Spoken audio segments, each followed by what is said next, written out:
Hello guys, and welcome back to History Revision Success, and we have our next lesson in our Elizabeth scheme of work, where we're going to look actually this time at her religious policy and what she actually decides to do. Now, last lesson we looked at kind of the legacy and the inheritance that she is given from her family, and what's been happening to religion in England at the time, and now we're going to see how this impacts what she actually does with the church. How does she change the church? And does she fully go down the line of being a Protestant, and how does that work? So we know that she wanted to have tolerance in her realm, and we know that she's a Protestant. She's been brought up as one, and her mother was quite literally the reason that the Church of England was created for England, and that we had that shift. So in continuity with this, she's obviously brought up as Protestants. Despite this, we know that she wants a very tolerant religious policy, and she actually allows some elements of Catholicism as well as Protestantism in order to have what we call a middle way, okay? And that's one of the most really important things about Elizabeth's religious policy. She absolutely represents the idea of compromise. Okay, so in Elizabeth's very first parliament that she held with her parliament and the people that worked for her, she put into law her religious settlements. Now, we sometimes call this the middle way, Elizabeth's middle way. Now, this settlement was supposed to be a compromise, and there were many Protestant elements of this. However, Elizabeth made sure that there were some points that could be compromised and interpreted as both Protestant and Catholic, so to allow people to practice in their own ways. Now, she also included some quite outright Catholic elements in the settlement as well. This shows us that actually her settlement, her religious policy, was much more like her father, Henry VIII, than the stricter Protestantism of her brother Edward, okay? And we actually call this stricter Protestantism Puritan. So Elizabeth is far more like her father, so kind of Protestant in kind of face value, but with some Catholic elements, than her brother, who was far more Puritan and strict Protestant in his way of doing things. Okay, so I'm going to start by just explaining the Protestant elements of the settlement. So Elizabeth became the supreme head of the church, and England broke officially from the Pope. So we're not under the command of the Pope, we're back to being run by the monarch, which is Elizabeth. This means that England does not have to listen to Rome or do what the Pope tells them. Another thing that she does is Catholic-style religious processions and pilgrimages are banned.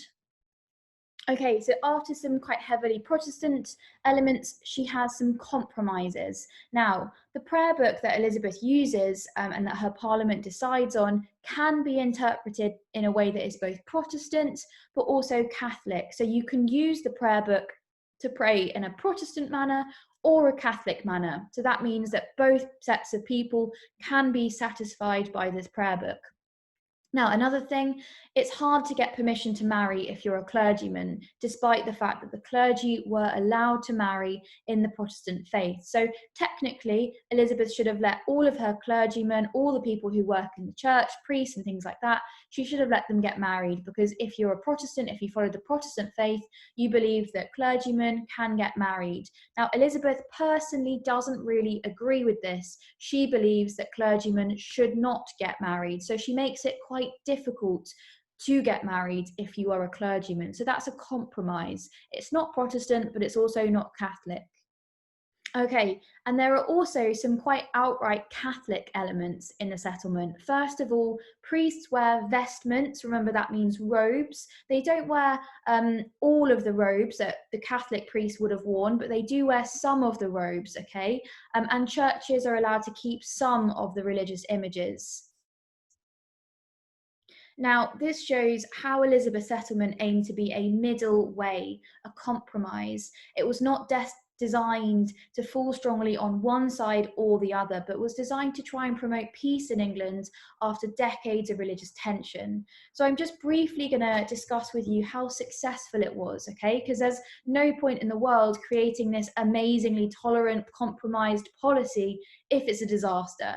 So Elizabeth's policy was quite widely accepted in England, and as I will discuss in the next video, while there is one rebellion against her, religious rebellions are not common in her reign.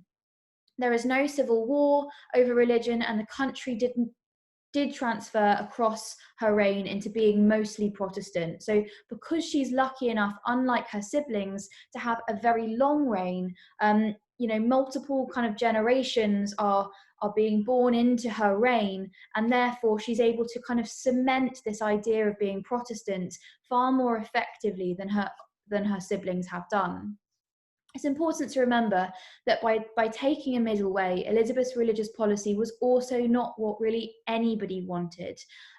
It's too Catholic for Protestants, and it's too Protestant for Catholics. Now, for the majority of people who kind of sit in the middle, who follow their faith, because remember, in Tudor times, everybody is religious, everybody believes in God, everybody is Christian, mostly living in England. For the majority of those kind of who follow faith, who go to the church, but who aren't particularly passionate or strict about their faith, you can accept Elizabeth's policy. You can see the compromise in it, and if you're one side or the other, you can find a way to make it work for you.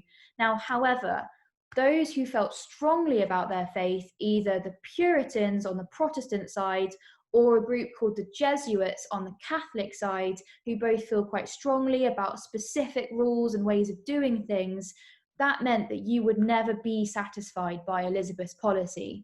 And another problem Elizabeth faced was that her parliament and her council continually wanted to speed up and make the country more Protestant. So she actually faces across her reign kind of a constant battle for the power to make these religious decisions and to keep this compromise that she so strongly felt was necessary in England.